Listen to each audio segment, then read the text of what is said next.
going for our next speaker.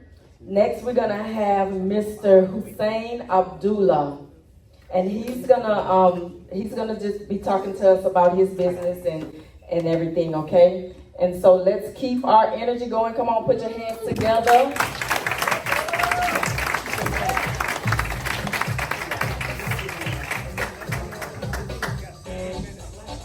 Yeah, I got my teacher voice. Hey, buddy. Just on. You good? Thank you, I got you. Appreciate you. All right. Good morning, everybody, and thank you for being here. Good morning. So, a few months back, Ms. Shelley reaches out and says, Hussain, you're successful in business. I'd like you to come talk to the congregation. There's a bunch of information I think you can impart on the group. Would you like to come out and talk? I said, absolutely. No doubt, I'm gonna come out and speak. But what I don't want to do today is lecture. We got a good amount of time, 25 to 30 minutes for me to talk, so I'm gonna put it back on you. I'm only gonna talk about 15 minutes. I'm gonna leave 15 minutes or so for Q&A. Y'all wanna ask questions? Go crazy. If you don't wanna ask questions, I'm gonna sit down and we're gonna keep this thing moving. Okay? Yeah. All right. So let's jump right into this.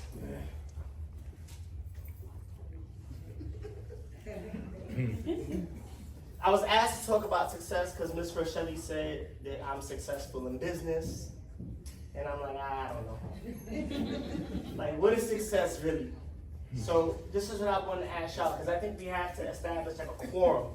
We got to have a common language if we're going to talk about success, right? We want to be on the same page. So what I'm going to ask y'all to do, take 20, 30 seconds. Think about it. Just because I ask a question and stop talking don't mean I got to start talking. It's okay to think. Take a few seconds, gather an answer, tell the person next to you, and then if you want to share, I'm going to ask 2 or 3 people to share their answer. Take your time.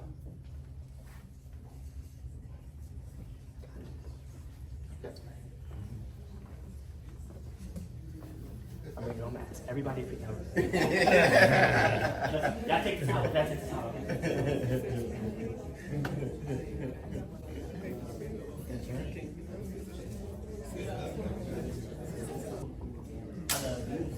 All right, y'all. Y'all got 10 more seconds. 10 more seconds.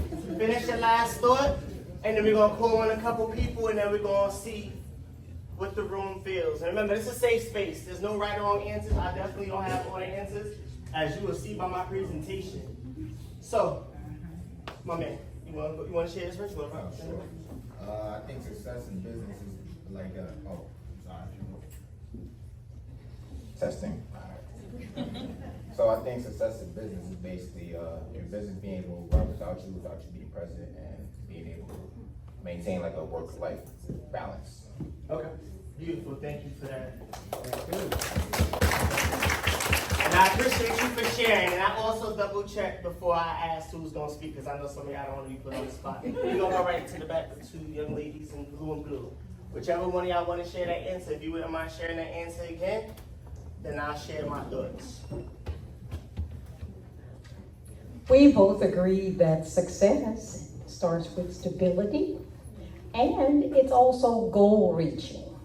All right, thank you very much. Before we move forward, I'll take one more if anybody wants to go. If not, okay, we got Mr. Shelley right here in the way. Thank you. I say a state of fulfillment. I like that. Yeah, I think you might see that all 3 of those things. You want to go? Number 4? Go ahead, go back. Yeah. Hey, the more, look. Oh, no, you wait, guys. I see. All right. We'll edit it out. Don't worry about it. Don't worry. I got you. You want to go or you don't want to go? Okay, what is success? All right, yeah, she got it. Go ahead. To me, success is building long-lasting relationships through hardships. When you're on top, to pretty much just sustain good relationships. So they are able to help you when you're down and also when you're on top. Appreciate it. Thank you. All right. So we're going to take a little journey. When we had this conversation, I had to think about, like, am I successful? Am I not successful? How did I define success? And like most things that are important, your ideals can change. I would venture to say that who you were at 20 is not who you were at 30 and 40 and so on, depending on your age in the room. I'm gonna tell you who I was back when I was in my teens and my 20s, and I was consistently making money one way or the other. And I'm a hip hop fan. Some of y'all may be, some of y'all may not be. But I digress. So, Nas, I thought Jordans and the gold chain was living it up. I'm from Brooklyn, New York. I don't know if you pick it up in the accent, but that's what I thought success was at 21. More money than most people ever had in their hand at one time. Really, really heavy jewelry, a ton of Jordans. Let's go back. I got you. We'll get the rhythm. It's only like 5 slides. It ain't that many slides. Let me finish. I'm gonna go to the store. I got you. You my man. Right? So this is what I thought success was, because what I was around and who I was around, this is how they showed success. It showed money, it showed jewelry, nice clothes. I ain't even have a car in this picture. Because I lived in New York, so I ain't need one. But I didn't even have a car, right? And the point is that when you aspire to certain things, you think that it's gonna like change your life, right? So I'm young, I want this, I want that, I want this, I'm gonna get every last single thing. And even some of these sneakers are older than me because they're originals. I got my older cousins, okay, I'll buy them if you can have them. Because I thought that's what success was. And when I finally got these things, it was just trinkets. So what ends up happening, the price of gold goes up, the resale market comes, I sell all of that stuff. But a very important thing, just to add to the timeline, in this video I'm 21, I cashed out my 401k at the time. I had been investing in 18, 19, 20, and I wanted to get into real estate. Didn't have a real opportunity. So what happens here is about 40,000 or so in that picture. And what happens is there was a chance that I tried to get in my first real estate investment. If I had 25,000 down, which I did, I could purchase this property in Park Slope. And if y'all know Brooklyn, you know Park Slope is like Midtown Manhattan, but for Brooklyn, right across the street from Prospect Park, actually Windsor Terrace. That property back then was 140,000. At its peak, it was 850,000. Right now, it's still worth about 800, depending on where you go. I did not get into that deal because the person would not let me in that deal, and all that money got spent. All right. So the next thing that happens is a year or so goes by, and then I couldn't get into a deal because I had spent all my money. I took a year off of work. I went to college. I paid my way through. And most of that money went to sneakers, jerseys, and hanging out. I was young. It is what it is. So to the next slide. I mean, like, I was educated. I have 3 degrees, 1 in math education, 1 in administration. My undergrad is in psychology and education. So, like, I'm not dumb. But, you know, there's multiple intelligences, right? And like a lot of us, maybe your parents didn't necessarily teach you about money and investing and whatnot, right? It happens. So, I ended up reading a book called Rich Dad, Poor Dad. Maybe you heard of it. Maybe you did. Okay, I like this crowd already. My type of crowd, right? So I read this book, I get a little bit of education, and I read another book called OPM, Other People's Money. Changed my life, and I was like, yeah, this is what I want to do. I want to use other people's money to finance my lifestyle. So at 22, I read this strategy. Remember, I spent all my money. I only have $2,500. The same business partner that I tried to get in with the first deal allowed me the second opportunity because he said I was going to school, this, that, and the third. And my second opportunity to invest in real estate was a property that cost $70,000, but I had to put $38,000 to get in because I had to put half the money in. Well, I only had $2,500, but I still got the deal. I'll fast forward this so we can move forward, but I'll tell you the short, like the abbreviated version. I took 6 credit cards out, worth $40,000, swiped them, 0 interest, and bought my way into the deal and let my rent money pay down the credit cards. So I found an opportunity and I created a way to get in there without my own money. Let's go to the next one. I end up selling this property and doing a couple more. Now remember, I started with $2,500 on my own money, right? Let's fast forward a couple years. I end up investing, reinvesting, pulling out, reinvesting, investing. I end up, we'll call it like 5 or 6 properties at this time. And then I cash out my first payday. my first $100,000 check. It was like 98,000, 96,000. And I'm like, this is all mine. I get 100 G's. I don't know if y'all ever had 100 G's at one time in one shot. I don't know if y'all did. Maybe y'all did, y'all didn't. But I'm going to tell you what I did with my first $100,000 check because I felt like a millionaire. It's all in that picture. I had a lot. I spent that money 10 times over, I swear to God. I said, I'm gonna buy this, I'm gonna buy that, I'm gonna go here, I'm gonna buy this. I couldn't spend it fast enough. Because even though I was making more money, I was still foolish. I was still poor, right? Rich and poor is not here. Rich and poor is here, right? Okay. So, not like 100% of the money went here, but most of it did, I promise. I put a deposit on 2 properties. I got a new car, new Rolex, and maybe y'all know, maybe I don't know, but that sweater, that was something I aspired to because growing up in New York, polo was a real important thing. And that sweater was one sweater I could never get, I could never afford. I paid $1,000 for that sweater. And I never wore it. I only wore it in that picture. I still haven't worn it to this day. Because it wasn't about the sweat, it was about the achievement. The watch wasn't about the watch. I don't even tell time on my watches. It's just because it's the accomplishment, right? But that money was spent. And I'm going to tell you a story that I learned from this. It looks like I'm doing okay, right? Maybe somebody, if I came in here and I had a BMW outside and I'm here to talk to you about business, you might say, hey, this guy might be doing okay. He might be somebody I might want to talk to about business. And that worked. It got me in a lot of rooms. But the problem was, when I got in the room, I didn't have the money. I spent the money to look like I had money, so I couldn't do the deals. So then I had to make another choice, right? So the choice was, I had to move forward, and I had to change my mindset, right? Mindset. And you might notice I do a lot of acronyms. It just is one of the things we do. Mindset, right? Make important, necessary decisions, and you succeed every time. Was it necessary to buy an expensive watch? Was it necessary to buy a car? Was it necessary? No. And the reality is, if had I invested that money and just hung out for a year, the money I would have had from my rents, I would have still had the money, and I would have been able to buy all the stuff. Now, these are things that we learn through trial and error.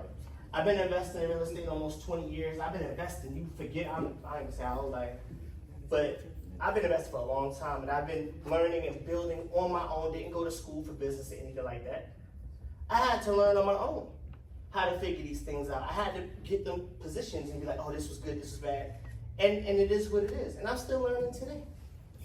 But for those of you who are investing, or those of you who are going to go into business, this and that, this is why I said I'd rather talk fast and give y'all 10 minutes to ask questions, because y'all might think I'm successful. We'll see. I still don't understand how you might judge what success really is. At the end, I'll tell you my definition of what I believe success is. But we're like pretty much there, right? So I'm still learning even in my 30s. Now, fast forward. I'm still the same guy. Like, I'm not gonna act like I changed and I don't like certain things. Like, I still like certain things. But the reality is, when I was younger, I bought my first car. That's not in the slide. I probably could have put it in there then, but it is what it is. And I finally get my first car. The rent that I receive pays my car note, so I thought I'm winning, right? I'm like, somebody else is going to work to pay my car note. Who's better than me? And I get this beautiful car, the rims on it, Lamborghini doors, and system, the whole thing. I'm really young. And I gotta go to work. I gotta go to college. I got a second job. I'm coaching sports. So I'm paying all this money to park a car. Some of y'all might be at work with somebody like that. Somebody you might know might be sitting right next to you. They got a Louis Vuitton bag, and not even the expensive one, the cheap one without the zipper. I bought a lot of Louis Vuitton bags in my life. Trust me, I know the good ones and the bad ones. They might have had it, just to say that, and I'm not judging. I'm just saying, you spent how much money, you paying rent, you doing this, you got debt, you working because you are there mentally. And there's nothing wrong with that, but I want you to think about your mindset and the decisions that you're making. Because some of y'all right now might be in a spot where y'all are transitioning. You got your business, it's been going, you got your LLC, you're working on it, but you're ready to, do I stay at the 9 to 5 or do I jump? Or do I give up the business and do I stay with the 9 to 5, a safe, secure, benefits, retirement? Or do I give myself the opportunity to do what I really love? Preface that by saying, I hope that if you're in business, you're doing it because you love it. I love what I do. And my business isn't real estate, my business is education. I do this all day. That's why I got up on a Saturday. I was going to go talk on Go look at the house. I was like, man, my business hours 9 to 5. I don't got time. I don't got time. I'm sleepy. I don't got time. So this whole thing, for me, investing in all these things is about freedom. Right? So we bought this hotel. It was one of the investments we had last year, this, that, and the third. Get this car, had this car for a while, bought it 3 o'clock in the morning. I was on Instagram, seen it, gotta have it, went up, we went out, drove it, came back, had fun in it. I never drive that car, never drove that car. Had it almost 2 years, it sat in the lot. Where am I going in Killeen with this car? Nowhere. I can't be hot. I invest in real estate. I'm in some of the worst neighborhoods in town. You see me any day of the week, I might not have more than $15 worth of clothes on. I'm gonna go to where tenants, unfortunately, if you invest in real estate, never let a tenant know you own a building. That's true. It's key to real estate. I'm gonna give you a game to ask questions, I promise. So, most times, I don't wear jewelry, I don't drive. So what's the point in having this car parked in the lot? I wanted it when I wanted it, and to me, I was like, I'm successful, I can have this type of car, I can do these type of things. But then again, it didn't fulfill me anymore. Because there's no real fulfillment in things. No. It just really isn't, right? Money don't buy happiness, all of these type of things. So I had a conversation with my wife, and this is where we are now, 2024. I sold a car, got rid of it. Never used it, loved it, but was like, I can get another one if I want it. We're buying these types of deals now with a larger scale. And the conversation was, at what point am I gonna retire from retirement? Now, I may not have said this earlier because it wasn't important then, but I taught math and I worked in New York City as a public school teacher and an administrator for 14 years. He was 13. That's me. All right, I see. So what happens is like, I walked away from a job to have freedom. And then what ends up happening is you end up doing certain things and then you're back tied to your business again, and then you don't have freedom. So what are we doing this for? Like, I'm not doing this to be busy all day. I'm doing this and I make money so that I can do whatever I want and I can empower my family to do whatever I want, right? One of these little tangents is, like my daughter, never bought her a birthday gift, never bought her a Christmas gift, never did nothing for Easter, because she got everything throughout the year. And everybody else, grandma, grandpa, uncles, aunties, gave her money. Every time she got money, we put it in the bank. My daughter got her first bill when she was 10 years old because she made the decision to invest, because the way I explained it to her was, would you rather go to work and have somebody going to work for you so you can do what you want with it? If she said no, her money that was in her bank account would not have been invested in that building. She's 18 now, a little shy of a millionaire. Because she made a good choice. Now maybe I was an okay parent. I don't know, the jury's still out. It's just true, I don't know. You can't judge it at 18. You gotta give them a few years. Like, you gotta give them a few, I don't know. I don't know for sure. But the point in all these things, and what this leads to is, again, we're going back to mindset. So I said, look, I think I'm done with this, and I told plenty of y'all, I'm walking away from real estate. I'm tired of waking up to this broken, this, and that. I'm cashing out. I'm gonna put a certain amount in the bank. I'm walking away. I'm tired of having a job. I'm ready to be wherever I want to be all day, every day. So I get rid of the car, and I tell my wife, we're not doing nothing this year. The whole year of 2024, we're not doing anything. No vacations, no jewelry, no bags, nothing crazy, no shows. We're taking the whole year off.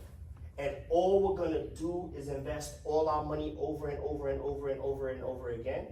And if we do it right, 2025, we start cashing out and we can do whatever we want all day, every day. I retired my wife 3 years ago. So we don't work, we kind of hang out, we do what we want. Now, remember I bought my first property with credit cards? I'm still the same guy. I just bought a mobile home park with credit cards. Park Heights, bought the whole thing, cash credit cards. So I still use the same logic and applied it, and I've grown and I've scaled up. And I like to help y'all do that if that's what you want to know. And I'm giving you these little tidbits because if you have questions, you can ask. My accountant's here right there. She'll tell you. She helped keep me out of trouble. I mean, her office, it's like the principal's office because we all in the same building. We'll talk about that. Then I'll let her tell her story. But she keep me out of trouble, right? Because I trust other people to help grow the business. So the last thing is, if you're gonna be in business, this is the most important word that you need to know. That's it. And in each one of those stories, I had to give something up. I mean, I really loved my chain when I first got it. But I was willing to give it up because I said if I want to end up getting it later, I could always buy it. It's a trinket, it's a thing.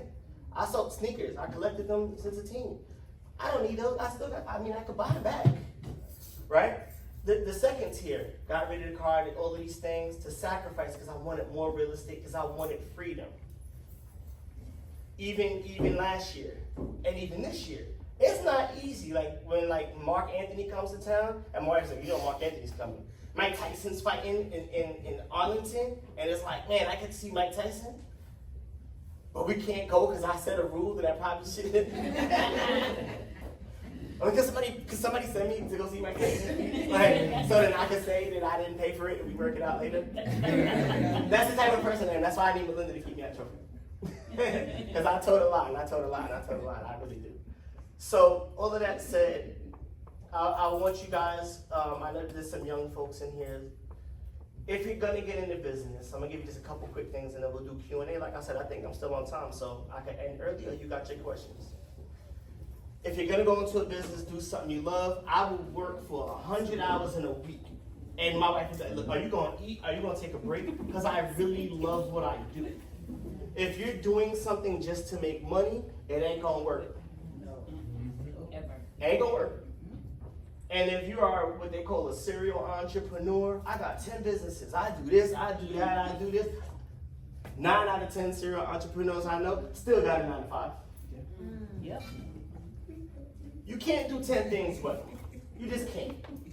You gotta concentrate your energy and you gotta give it time to develop. And even if the business, let's say, fails, and this is why we had to define what success is. There's lessons in that. Every step of the way I learned something that I impart in clients and that I add to myself so that I get to the next level of what I'm going to define as success. Okay? So concentrate your energy, do what you love. And then the last thing is, if you're about to take the leap, because I had to deal with this when I was retiring and making my transition to moving to Texas and figuring things out, you really have to put yourself through the ringer. Yeah. As a business person, I know, like Ms. Rochelle was talking the other day, 11 years in business in the food industry, one of the hardest industries you can have. Hotel industry is insane. Real estate is good though. Real estate's not bad. Real estate's good. Everybody makes money in real estate. It's not, you gotta be pretty not good at business to do bad in real estate. That's like, but you have to test yourself. Do something that makes you feel uncomfortable and see if you can sleep at night. When I was young, 18, like I said, I put my money in stock. It wasn't for me. I wake up, I lose $10, I'm ready to jump. I don't like losing money. I'm willing to risk money, but I don't like losing money. But what I developed is like, it's called agita, Italian, I'm from New York, I might have said that. Like, you get agita. Can you do something and get that sinking feeling in your stomach and then push through that? If you can't push through that, if you can't sleep at night, if you're arguing with your husband and your wife, and that is hurting you more than making that money, then business is not for you. I'm here to tell you that. I'm gonna save you some time. You gotta be a little insane to wanna do business, because it's gonna be risk, it's gonna be work, it's gonna be pressure, and you can't let it get you sick, okay? So with that, I'm gonna stop there, and I'm gonna give you what I think success is. My working definition, as of today, we'll check back in 10 years. Success might be, how'd you get this number? I wanna beat you. I don't know. But for me, success is this. It's working towards a goal and living it. So success is not a destination. You don't arrive at success. You live success. You walk success. I'm successful because I'm doing what I love. Has nothing to do with money. Has nothing to do with money. Okay? So with that, I think I got like one more slide and then we're done. So you got this acronym, forget everything and reset, right? That's the mindset I had to have so many times in life, including when I was young and moving forward. I'm known for certain things and jewelry and clothes and cars. If I don't have jewelry and clothes and cars, what are people gonna think? What are people gonna say? And I'm doing this in my 20s. And then I had to realize, it doesn't matter, like I'm not doing this stuff for them, I have to get through it. And then there's should I leave work? I was a teacher, great benefits, summers off, the whole thing. You're crazy to leave and move to Texas. It's racist in Texas. And you know what they do in Texas? No, have you ever been to Texas? You're gonna start a business? You know how many businesses fail? Do you know what happens in this business? Have you ever started a business? No. Well, then what are we doing here, right? You probably have a lot of those people like you right now, right? Right? You know what you should do? Oh, yes, tell me what I should do with all of your wisdom. You know what I'm saying? So anyway, forget everything and reset, because most of the things that you were told and shown growing up ain't true. You move another way, and I promise you go against the grain, you'll be successful. Last thing, anybody want to talk about any of these things? This is what I do daily. Come check us out. Maybe, let's see, I don't know, maybe I'll do like a survey. Y'all let me know if you want me to come back. I don't know. We'll see. We'll judge it later. Last thing, I'm going to give y'all 30 seconds to do this if you want to. There's no pressure either way. Y'all want to get in contact with me? Everything is HAHOMES US. I'm Hussain Abdullah of HAHOMES. Not the best name I know, but don't judge. HAHOMES US, Instagram, TikTok, everything you need. Connect, let's talk about whatever it is. With that, I think I'm done, and it's time for Q&A if you want to go at it. Yeah? My man back. A couple questions. First, are you in commercial estate or residential? That's a good question. I do both. So like the hotel, right? That's commercial. The building that we're in is commercial. I have large scale, I won't say large. I say that we just bought an 18 unit a couple weeks ago. That's residential, but it's commercial because it's more than 4 doors. I do both land, wholesale when I have deals I don't want to deal with. You name it, and I'll coach you how to do all of that without any of your own money. I got that whole 18 unit, and Melinda could co-sign it. I got that whole 18 unit, I ain't put a penny of my money in it. Told you I bought a whole trailer park, I ain't put a penny of my money in it. And I'm about to cash that out, but we'll talk about that later. I'll show you how to do that. Last question. Yes. So we talked about challenges that people, especially in America, put on you as a person of color, especially your name, coming to a predominantly white state. But there is opportunity. Can you explain to me or paint the picture how you establish resources and network? Yeah. That's a good, I might owe you a check. I appreciate it. Can I tell y'all a story before I answer that? And if I go off too far, what's your name, bro? Jamal. Jamal, nice to meet you. If I go off too far, you're like, I'm saying you really didn't answer the question, all right? I'm gonna tell y'all a story. I promise you, this just happened a couple weeks ago. I do this a lot when I talk to people. I'm like, they don't believe me. And I open my phone and I'll show you. Jamal, I will open my phone and I will show you this text message of the story I'm gonna tell you that happened. It was this week. I got invited to an event. I said, all right, I'm gonna go. I really didn't want to go. I don't like going to events. This is not an event. This is a workshop. An event, I don't drink, I don't smoke, I don't do none of that. So when you go to like a mixer and if everybody's drunk, it's like we're not even really talking business. This is here to socialize. Like I got a wife and be like, I don't need to socialize. I'm good. I don't see the people I love enough. I don't got time for y'all. You know, not y'all, like, you know. We're not even talking, you know what I'm saying? Like slurring, you know what I'm saying? Anyway, so you say my name, right? And this is a place where I do business a lot. I do a lot of business with these people for the last few years. And one of the people that work there put my name on the invite list because part of what the owner of the business asked me to do was to bring more investors to this meeting so that they could go well. And the owner and I, great, like we're cool. So shout out to her. And I won't say names because y'all might know it's a very small place and it's a pretty reputable business out here. So the assistant, whatever, Hussain Muhammad. So now if you know anything about Islam, or if you know anything about names, actually, and we can fact check this, I believe Muhammad is the most popular name in the world still to this day, right? Muslim dude, must be the Muhammad, is the mindset, no? Now I gotta take you back 3 years ago. It's my birthday. Come in, we got a gift for you. I want you to come get some cupcakes. I said, oh wow, this is like y'all really care, right? On the card, Dear Hussain Muhammad. Now that's 3 years ago. And I'm like, who is Hussain Muhammad? This must not be for me. Y'all called the wrong cupcake guy. But your name's not Muhammad? And I'm like, no? Are all black people named Robinson or Jones? Like, no. No, it's not actually. Oh my God, I'm so embarrassed. It's cool. This is my name, Hussain Abdullah, don't forget it. My company's name is HAHOMES. Like, you know, I work with y'all a lot. You should know that. HA, it's very easy. Everybody, You know what's funny? This person literally calls me HA. Most people call me HA.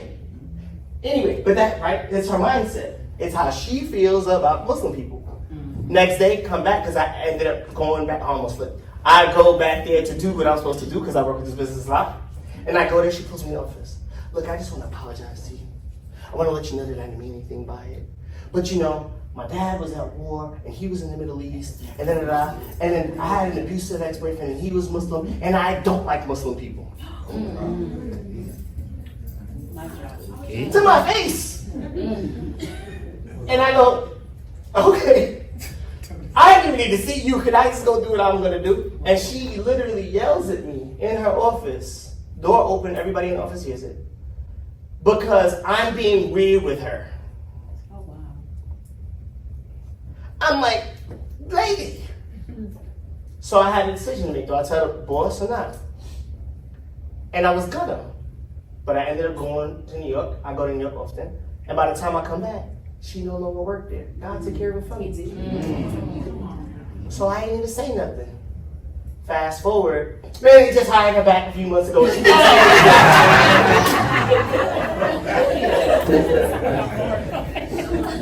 Now I gotta deal with this lady. And she does the same, you would think she would learn, right? No, she did not learn. So now I had to have the conversation. So I'm bringing it full circle, I promise. It's sacrifice. And I'm gonna give you one more way quicker story, I promise. When I first got here, there was a bank, and I won't say names. One thing I do is if I say something positive about you, I open it with your name and I close it with your name. But if I say something negative, I ain't gonna say your name because I feel like that's messy. But if you know the person, well, that means that they're doing a lot of messy stuff, right? So anyway, so I work with this bank, it's a local bank, and this guy is giving us loans. We started making our money in the 41 area. Y'all know the 41s, y'all know it's rough. Nobody wanted to invest in the 41s when we started investing in the 41s. And this guy, it's amazing. Listen, another free gem. If you're gonna make money in something, you never make money at retail. You always make money at wholesale. So you can't polish a diamond. You're not gonna make money. Diamonds don't resell. You gotta have some unpolished so you can add value to it, right? So we go to the 41s. So long story short, I walk into this guy's office. He has a picture up with a Confederate flag in it. This is what I got to deal with as the banker. I've done several deals with him before I actually met him in person. And he goes, Hussain, you're a triple threat. You're black, you're a business owner, and you're working in a place where nobody wants to invest. I've been waiting for you. I can't wait to give you this money because now they look like they're doing a good job. Now, they make me pay higher interest rates. Because I have other clients that are white and whatnot, and they go in there, and on the same day we go in and I pay a point more. I pay more closing costs. I got to put a bigger deposit. And some people say, you know what? You shouldn't be dealing with him because he's racist. And he's not for us and this, that, and the third. So I had a choice to make, and this is where sacrifice and all of these things come in. Was I being an Uncle Tom by taking his money? Most of the people I sell the properties that we renovate to that end up being landlords or end up flipping with us, I don't say minority because I feel like that's just like empowering people that we don't need to be empowered. But I say black people, we black. Most of them are black and brown. So I can't put all these people on. We made several millionaires over the years I'm working with. I'm changing people's lives. Amen. That's what you do. So I let him win. He actually gave me the opportunity and gave me the game. So there's all these like little moral conflicts that you're gonna have to go through. And then as soon as I didn't need them, I started working with them. But I helped them get me in the door. So part of that, a lot of times I'm a fly in a glass of milk. I want you to get that vision. Imagine milk is all white and there's one little fly. A lot of times I walk in the room, the only person that's black that they ever gonna interact with or whatever. A lot of times I'm kicking in those doors. I gotta do all type of nonsense, especially being Hussain Abdullah. But I use it to my advantage. So y'all might have to do the same thing, and you're gonna have to swallow your pride and think about it. You're gonna have to, forget everything and reset. I'm not saying take money from everyone. All money's not good money. But I'm saying, did it matter if he's a Republican or he voted for Trump? No! You know how much money they put in our pockets? And then we don't need them anymore. So you guys have to make them decisions. I'm sure that if you get your business big enough, somebody that you're gonna have to do business with is gonna have, conflicting ideals, right? Think about it like this. And I end on this. If you have any more questions, let me know. I don't want to take all the time. I try to enter it. I'm sorry. So what happens like this? Who has 100% approval rating? Not even Jesus. Not even God. There are people who are Satanists. Even God don't have 100% approval rating. There's some people that don't believe God exists. Right? Even God don't have 100% approval rating. So how am I going? Right? Think about that. I mean, look what happened to Jesus. Right? So like, you have to think about all of these things as you're going through business. It's gonna be tough. It's gonna be challenging. You're gonna have the family balance and all of these things. That's why you gotta love it, because you might end up having to sacrifice relatives, loved ones. Your marriage might not work out. What's more important? You gotta determine that. Okay? That's your subject. I know you do coaching. Can you just tell us what you coach on? Sure. Can we go? All right, we can go back to 2 slides. So what I do is I teach you how to not only make money, because anybody can make money. You've seen the slides. I make money and blew it. I don't teach you how to make money. I teach you how to make money, keep money, and grow money. And that's why you're gonna have Melinda over here. That's why you're gonna have my man Kyle over here. Right? So I make money, Melinda makes sure I don't pay taxes. Should I turn the cameras off? I ain't gonna say no, I'm sorry. Am I being? I can say that. Legally, I can say that. I haven't paid. No, let me stop. I pay a lot of tax. Yeah, when we first started. Who's new with me? Yeah, when we first started. I paid, let me see, just for the camera. Hold on, just tell everybody. Don't say this. I pay a lot of taxes. I pay payroll taxes, because I have employees. I pay land taxes, right? Every time I buy and sell a house. I pay taxes every time I buy something. I pay a lot of money, and stop me if I'm exaggerating, well into the several hundred thousands when you add up all the taxes and land tax and all that a year, pretty much. 6 figures. I pay over 6 figures in taxes, and with property taxes, I pay property taxes 10,000 on a property sometimes. I do 50 to 80 properties a year, right? Sure, let's go with that. Right. Well, no, not by the end of the year. Not by the end of the year. Give me slides to remember all of that. Yeah, not by the end of the year. Not by the end of the year. Not by the end of the year. So I contribute to America is what I'm saying. That's my whole point. I contribute too. So, but she makes sure I don't pay more than I need to. Right? And that's what you. So I teach you how to get money, use other people's money. I teach you about business credit. Like I said, I could do a whole hour just on one of these things that's up here. Goals is the most important thing. If I'm over here telling you how to be a landlord and you don't want to be a landlord, you just want passive money, you just want to flip your money, why am I going to talk to you about being a landlord? So I got to know what you want. Maybe you don't even care about real estate. Maybe you just want to learn how to scale your business. We sit down, remember, I'm an educator. I'm not in sales. My degrees are in how to impart information. Notice I said educator, I'm not a teacher. You can't teach anybody anything. All I can do is put you in a position to learn. Okay? So we could talk about all of these things. And everything I say about taxes with most stuff. See, we bother each other. She'll tell me something and I say, look, this is what it is, but if you want, go see Melinda and double check. She'll make sure she'll keep you out of trouble and she'll make sure you keep your money in your pocket. We'll teach you how to grow it, and Kyle will make that work for you so you have that candle burning from both ends. So you got that retirement money, and then you got that investment money here. But thank you, that's a good setup. I owe you a check too. Anybody else before I sit? What's your name? Deanna. Deanna, nice to meet you. What you got? So how do you keep a good work and like home balance? Oh, I don't. No, I don't. If my wife was here, she'd say. No. But the reality is work. Anything that's worthwhile is work. I ain't gonna sit here and tell you I have the perfect setup, because what's perfect? Perfect is imperfect. There's sometimes, I'm telling you, my wife has to reel me in. It's like, man, bro, are you gonna come home? Are you gonna work? Are you gonna sit down? And then I'm like, yeah, but look at all the other things we have, because I'm going crazy this 3 or 4 weeks. But it's very difficult.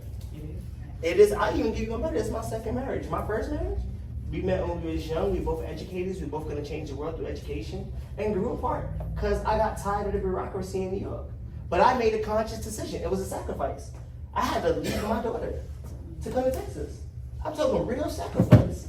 Are you ready to do that? Are you ready to step away from somebody that you love more than anything to go follow something that you know is gonna work to provide them something you know that never. My daughter's not going to college, she don't need it. And my daughter will never have to work for anybody else, ever in her life, because she's set up. I could not do that in New York. But what was it worth? I see my daughter more now than when I lived in the house with her, because I have that freedom. What are you really willing to give up? I don't just talk this, I live this. I'm telling you, I'm not saying nothing I wouldn't do. So, if you look pretty young. You got a boyfriend? No. Good.